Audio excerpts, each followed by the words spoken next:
Hello all my Kenvians, and welcome to episode 4 of Discovering Once Upon a Time, the reaction and the review! Yes, but today the episode I'm going to be reacting to is The Price of Gold. And I can't help but assume that's going to have something to do with Rumplestiltskin because, you know, as far as gold goes, in his Land of Magic form, he had the gold all over him, and then of course his name in the Land Without Magic is Mr. Gold, so yeah, I think that's a pretty safe assumption. But let's get right into it with The Price of Gold. Only one knows the truth, and only one can break her spell. While that's going on, I admit that I kind of overlooked that part. I thought it was sort of a misdirect, but ooh, a little fairy in the woods this time. But yes, I do now realize that Regina does remember things. Okay, so, but is she the only one?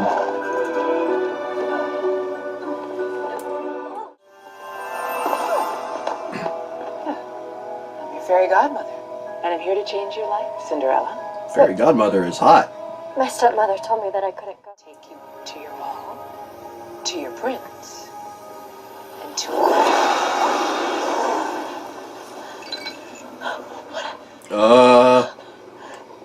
What did you do?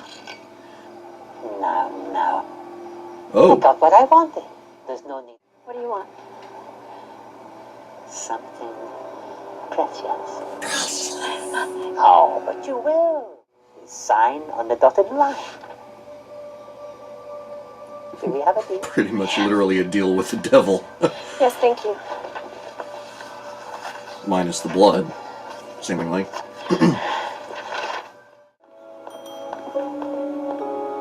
Ruby! Thank you.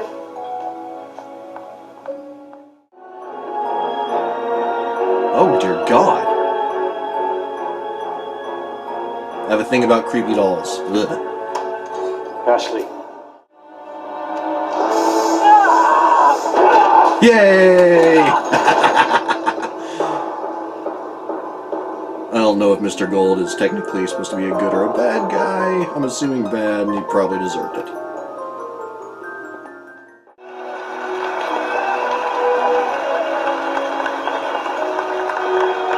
It seems like they're actually doing a lot better with the practical effects now. Happy you could come.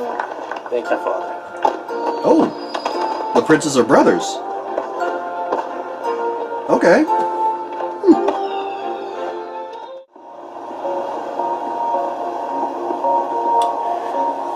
So what happens if...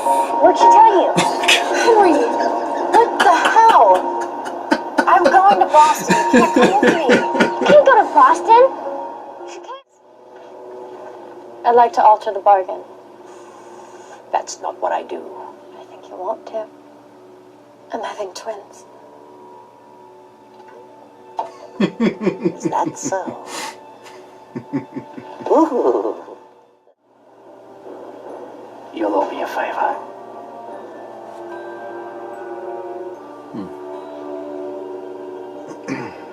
Deal.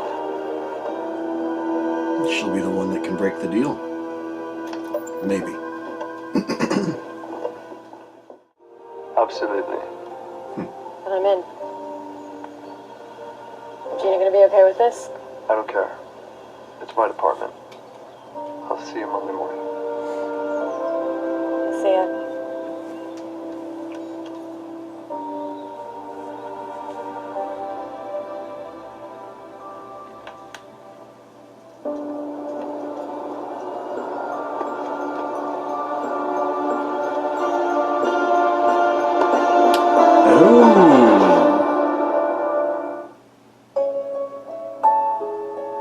Oh!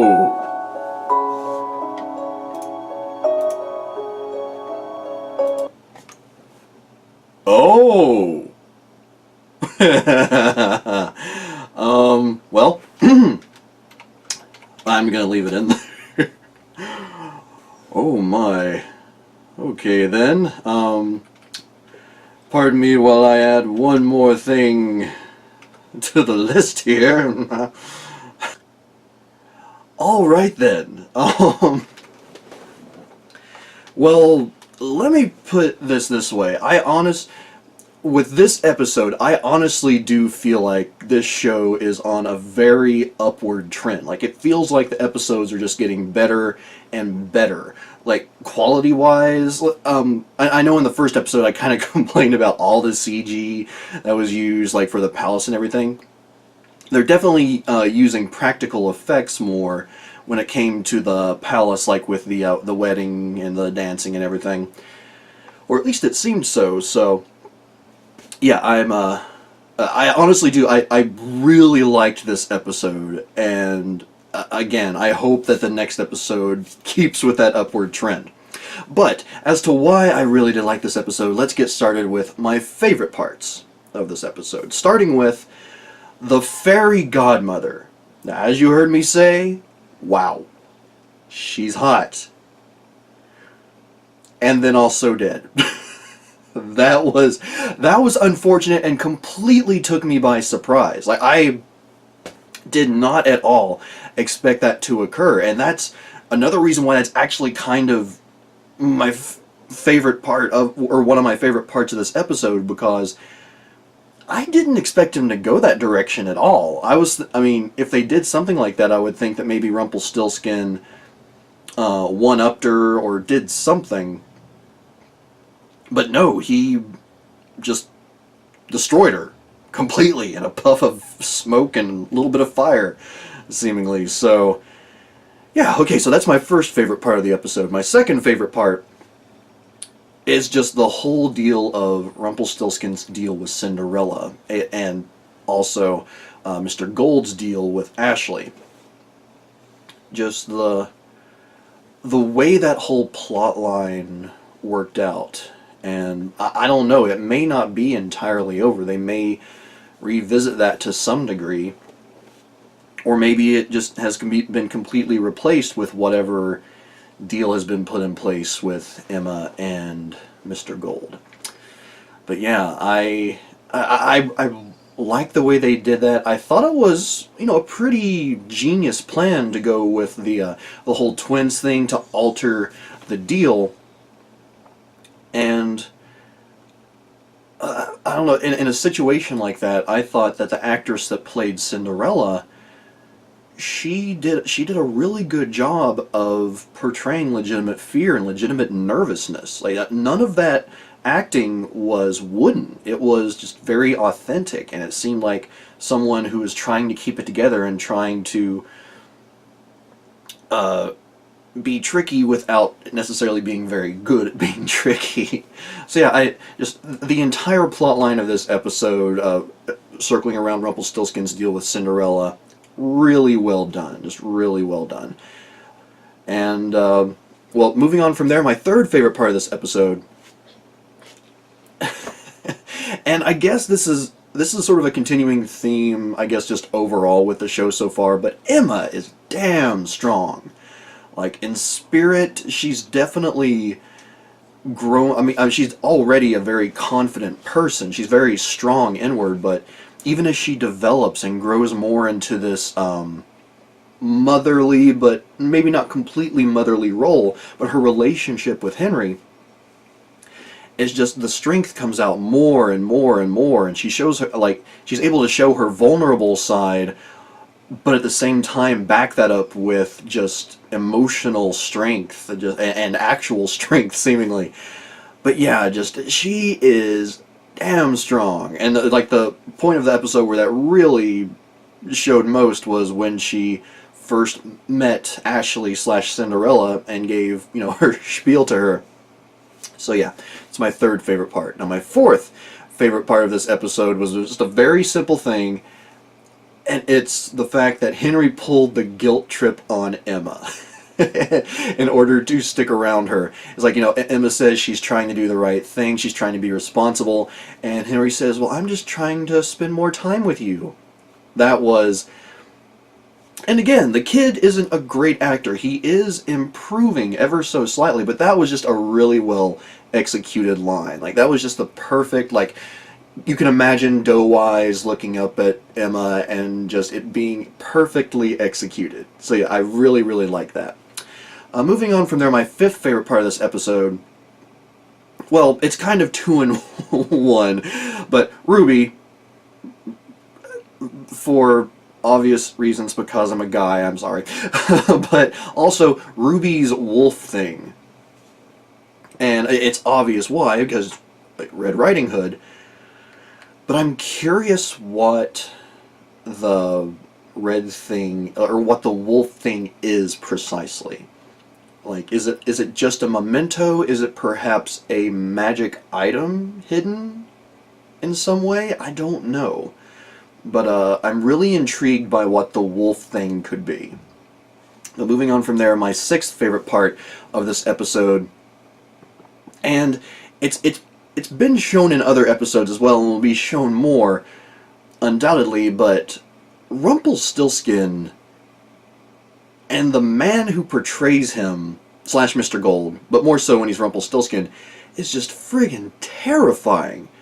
Like, the man, the way he's able to execute his lines, and the way he just portrays the imp Rumplestiltskin, you can feel chills going up your back when he says certain things, and especially like when he's frozen and he's talking to Cinderella. Just that scene was so intense, and the tone in his voice just, it's hard to describe, but I mean, Rumplestiltskin is terrifying, and the man who's portraying him is very, very good at that role. Like, at this point, I don't think I could imagine anyone else trying to portray that character and coming anywhere close to what this guy is doing. And I know, I'm sorry, I'm saying like this guy, this girl, I don't know the actors offhand, I'm sorry. That comes with doing this immediately after a reaction. But my seventh and final favorite part of this episode, which happened right then, Regina and Graham? Really? Really?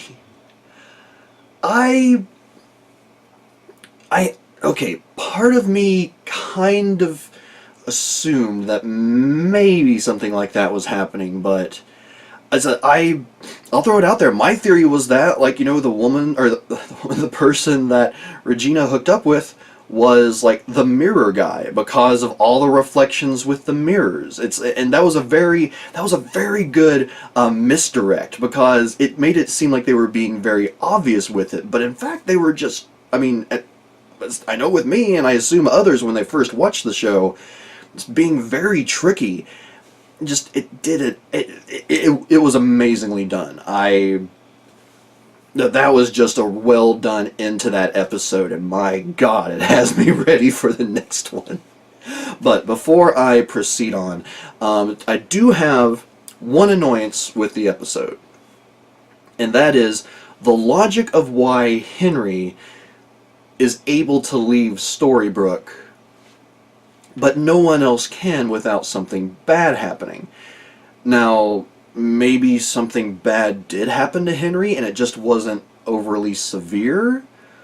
Or what? I don't exactly know. I mean, it may be because he was born outside of Storybrooke. I mean, maybe that's some logic that goes along with it. But the explanation they gave is he's only 10 years old. He's just a kid and he came back. Well, yeah. But that's, you know, for a curse like that, I don't think it really distinguishes that way. And with Emma, you know, she's able to leave because, I don't think it's just because she's like the chosen one or the savior. It's because she is from outside. And technically Henry is too, so that seems like more sound logic to me than he was able to get out because he was going to come back and because he's only 10. That's just me anyway. Now, if any of you all have some of your own favorites, some of your own annoyances with this episode, because that's really the only annoyance I had with this one, please definitely do let me know in the comments down below. Now, I do have a quote from this episode, and there were admittedly a few funny lines, some really good ones, but the one that stood out the most came from the very beginning when they showed the glass slippers. And that is, every story needs a memorable detail, or a memorable detail. I can't remember exactly how he said it, but that's what Rumpelstiltskin said, and that was just the perfect line to me. It really was.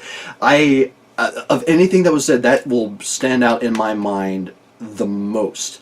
And I almost feel like, well, I mean, I'm sure it's a theme that might continue to a degree, but the way they did execute it in this episode was just perfect.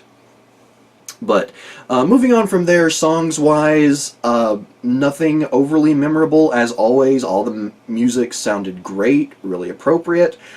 So there you go with that. No questions per se.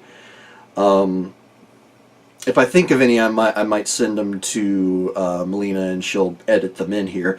But just off the top of my head, no questions.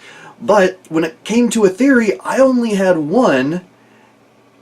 Oh, well, I guess technically I do have two theories. It revolves around the ability of Henry to leave and come back. That because both he and Emma came from outside when the curse occurred, that's why he's able to leave. So that's my theory in that regard. Obviously, my original one was that it was Regina and Mr. Mirror, whose name I still can't... The character's name I still can't remember, even though Meleena told me what it is.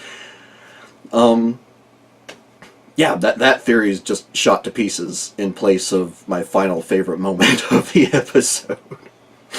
But yeah, just again, a really well done episode from beginning to end. It was just really, really well done. And again, what a cliffhanger to end on. What a moment of shock to end on. And you're just like, what?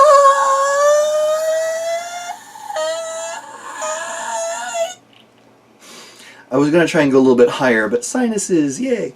But yeah, again, I really hope that the upward trend continues with episode 5, which is called That Still Small Voice, which gives me a few ideas of what potential characters they might be looking at, but I don't really want to make any assumptions until I actually watch the episode. Like, while it's watching, I'll point out and be like, oh, well, okay, that's what I was thinking. But because, like, the still small voice, the only thing... there's basically two things I can think of, potentially. One is that maybe it involves a fairy of some sort, or maybe it involves Thumbelina. I don't know. Or maybe the dwarves. I don't feel like that would be a title for an episode that involved the dwarves, at least in my opinion. So yeah, it's like really, it's either a fairy or Thumbelina in my mind. I don't know.